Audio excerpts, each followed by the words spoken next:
Saludo a Valeria Boy, ella es economista, colaboradora aquí de Es la Hora de Opinar. Valeria, muy buenas noches. Buenas noches, Leo. Oye, ¿va bien la economía mexicana? Va bien la economía mexicana. A ver, ¿verdad? va bien. A lo mejor hasta salimos mañana en la mañanera, a lo fíjate. mejor, porque cuando decimos que va qué bien maravilla. las cosas, ahí sí hasta salimos. nos citan. Luego dicen, vean la reacción de Zuckerman, que no lo puede creer. Oye, muy bien, muy bien. Mira, hasta nos reímos Sí, y todo. no, de que qué claro bueno. que nos da gusto Desde que vaya bien la luego, economía. claro, ¿A quién no por le va a dar supuesto, gusto? claro. La economía va bien en Sí. términos de crecimiento económico. Empieza a dar algunas muestras de debilidad. Por ejemplo, marzo no fue particularmente un buen mes. Sí. Y empieza a haber como algunas pistas de que a lo mejor estamos llegando a la parte más alta del ciclo económico. Sí, O sea, ok. hay que recordar que venimos de una caída brutal en el 2020 y luego nos recuperamos. México se tardó en recuperarse. Más que otros países. Mucho más que otros Sí, países. sí, sí. Y de hecho, justo con el dato de PIB reciente, el último que tenemos, donde la economía mexicana creció 3.67% durante el primer trimestre comparado con el otro trimestre, apenas, Leo, alcanzamos el nivel que teníamos en 2018. Entonces, la tasa, el porcentaje se ve muy bien, pero apenas llegamos a estar un poquitito arriba de donde estábamos en 2018. Entonces, Ya hay que tener 2018, ojo. o sea, Sí, ya cuando tomó ya. posesión, pero ya más arriba de la pandemia. Un poquitito, sí, ya más arriba de la pandemia, Sí. pero acuérdate que en 2019 también caímos. Sí, claro, Entonces, tienes toda la razón. estar por arriba Sí. de 2018 era la meta, porque Sí. 2019 caímos un poquito. Sí, sí, sí. Entonces, ya logramos estar por arriba de 2018. Ahora, eso en Producto Interno Bruto. Producto Interno Bruto per cápita seguimos abajo. Eso seguimos abajo Ok. y seguiremos abajo, porque Sí. pues apenas estamos llegando a lo que teníamos hace 5 años. Te imaginarás que la población siguió creciendo. Entonces, debemos estar alrededor de 5% abajo en términos Sí. de producto per cápita. Muy bien. Los datos de empleo que acaban de salir de este trimestre, de este último trimestre, el primer trimestre de 2023, la verdad es que fueron extraordinarios datos. Fueron Sí. datos buenísimos. La tasa de desempleo que tuvimos fue 2.7, una tasa bajísima, quizás a nivel histórico es de las tasas más bajas que hemos tenido. Hay que decir una cosa, en México la tasa de desempleo, más que medir un mercado laboral muy bueno o muy malo, hay que leerla con un granito de sal. El mercado laboral mexicano es muy flexible porque gran parte, de hecho más de la mitad, el 55% es informal. Sí. Y ese mercado se ajusta muy rápido. Muy rápido. Además, aquí no tienes chance de estar desocupado porque no tienes seguros de desempleo. Entonces, la tasa Claro. de desempleo Claro. tiende a ser más baja comparativamente. Pero déjame decirte, a nivel anecdótico, he estado viajando al norte del país, al Totalmente. Bajío, y todos los empresarios se quejan. De que no hay trabajadores. No hay trabajadores. Totalmente. Y ya, y no solo en el centro, en el Bajío Sí. y en el norte, que normalmente Sí. vemos una dinámica laboral mucho más interesante. Sí. También en el sur ya está pasando eso. Fíjate. Eso es una buena señal. Sí, Los sí, sí. datos de empleo que tuvimos, mira, nada más comparando las cifras de desocupados, las personas que no tuvieron un empleo, no trabajaron ni una Sí. hora a la semana, y ahí tienes informales y formales. Sí. El año pasado, mismo trimestre, teníamos 2 millones de personas desocupadas. Este trimestre, 1.597.000. O sea que en un año Mira, buenísimo. desaparecieron de los Sí. desocupados 409.000. Disminuyó olvídate del porcentaje, el monto, el número de personas desocupadas disminuyó. Eso para mí es una extraordinaria noticia. A ver, déjame, te pregunto, tú que eres la economista. Los economistas dirían, se ríe, ¿Cómo no me voy a Valeria. reír? A ver, si tienes pleno empleo, si tienes presiones en el mercado laboral, deberíamos esperar un aumento en los salarios. Y estamos viendo un incremento en los salarios. Con estos mismos datos, porque lo que se publicó ayer por el INEGI fueron la encuesta, la ENOE del primer trimestre, que Sí. es una encuesta muy completa. Lo que vemos es el salario o los ingresos, no hablemos de salario, Ingresos, porque exacto, ingresos exacto, creo que es ingresos, más claro. sí.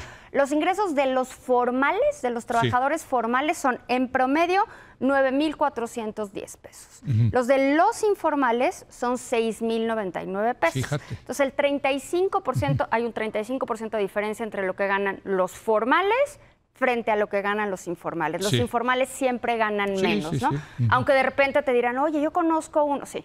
Sí, Pero en sí, promedio sí, sí, que vende ganan... tacos Exacto, ahí, pero que- en promedio ganan el 35% Sí. menos.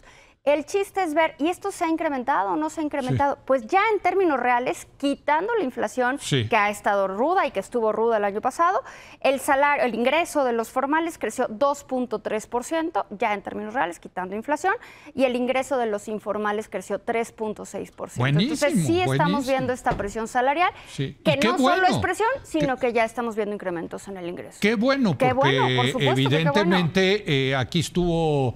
el otro día Gerardo Esquivel nos presentó un super paper que escribió. El de la pobreza, ¿no? El de la pobreza laboral.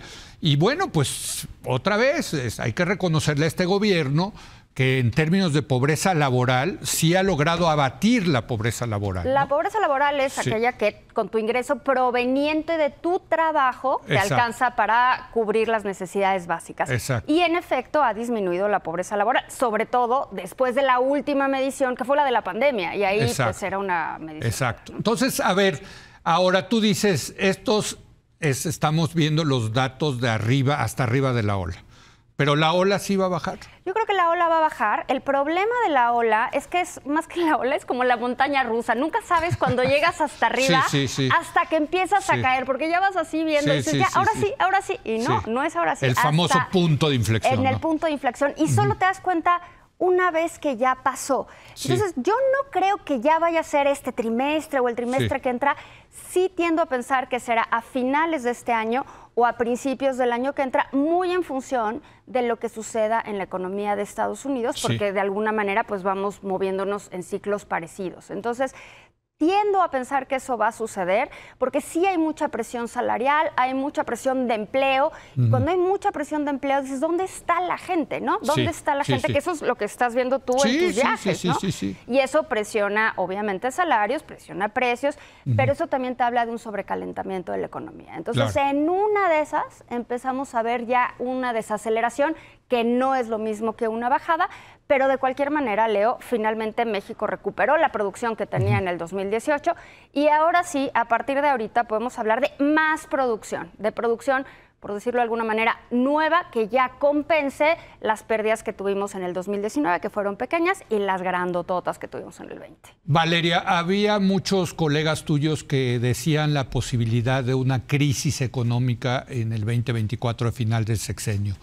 Yo nunca la vi, no la sigo viendo. ¿Tú qué opinas? Yo no la veo. Una vez tuvimos una conversación al respecto. Yo no la veo. Sí. Quizás haya, y ni siquiera llamaría crisis, pero quizás haya más presión sobre las finanzas públicas. Esa es otra cosa. Eso es otra cosa. Yo no veo ni de cerca una crisis en la economía mexicana.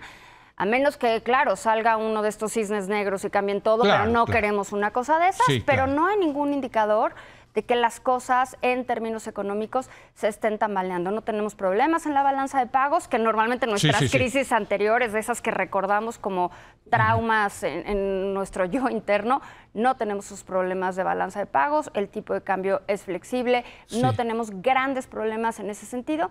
Sí, quizás veremos una desaceleración, que me parece normal después de que llegas a una parte alta del ciclo económico. Y en temas de finanzas públicas sí creo que veremos las finanzas más presionadas, como casi en todos los años electorales. Pero yo no veo una crisis de fin de sexenio ni de cerca. Dime una cosa, hablando del tipo de cambio del superpeso, también a nivel anecdótico he platicado con algunos exportadores y dicen, hijo, ya por debajo de 17.50 ya no sé si me conviene seguir exportando o voy a tener que subir los precios. ¿No? Eso lo ve toda la industria exportadora, toda la industria del centro y del norte del país, manufactureros, grandes productores de bienes agropecuarios, por ejemplo, grandes productores de carne, se están quejando amargamente del tipo de cambio tan fuerte que tiene ahorita desde el lado del peso. Es que el tipo de cambio es ni tanto que queme el santo, ni tanto que no lo alumbre, ¿no? Por eso o sea, tiene que complicado. Tener el famoso equilibrio, ¿no? El famosísimo equilibrio de los economistas. Exacto. Que nunca llega. Que nunca llega. Pero es cierto, o sea, para la industria exportadora, pues, o sea, entre más caro sea tu moneda, entre más cara sea tu moneda, más trabajo te cuesta exportar y eres más caro para el resto del mundo, ¿no? Y eso no nos gusta. Entonces, sí hay un punto de equilibrio que no sabemos exactamente cuál es, pero todo parece indicar que los exportadores ya empiezan a sufrir con este tipo de cosas. Bueno, después de toda esta feria de alabanza a la economía mexicana, con el propósito de salir mañana en la mañanera. Mañana salimos en la mañanera, Leo, que no digan que no. ¿Qué te preocupa? Para que esto no lo pase. Me preocupa inversión. Me preocupa inversión. La inversión todavía Pero la inversión extranjera directa está como nunca, ¿eh? No. Sí, no sí vi, vi los datos de la inversión extranjera directa, quitando la operación de la fusión Televisa y Univisión. Y la inyección de capital que recibió Aeroméxico por su quiebra técnica o la quiebra que tuvieron, creció en casi 50%. A ver, yo no te digo que la inversión extranjera directa esté mal, no estoy diciendo eso, no estoy diciendo que va como nunca.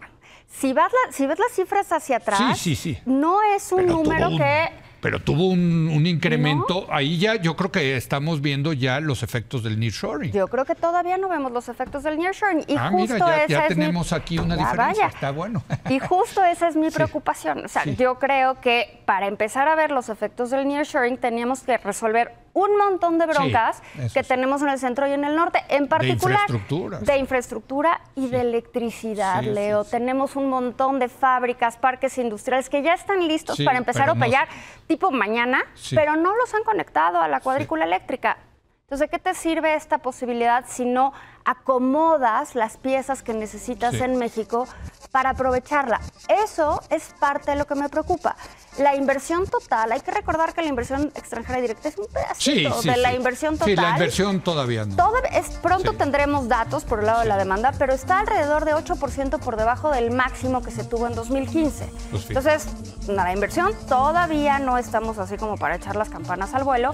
Y el nearshoring, que te da esa enorme oportunidad de volar la inversión, pues si no tenemos capital humano, que ya hablamos de que hay un problema de capital humano, si no tenemos electricidad, si no tenemos urbanización, si no tenemos puertos, aeropuertos, carreteras, aduanas, pues simplemente el nearshoring va a ser una bonita idea. Gracias. Esto no va a pasar mañana en la mañanera. Esto no, pero la parte de antes sí. Esa es, ¿cómo? Gracias, querida Valeria. Gracias. Hacemos una breve pausa. Rafael Fernández de Castro viene a hablar del destape, del inicio, en realidad, el lanzamiento de la campaña de Ron DeSantis a la presidencia de Estados Unidos.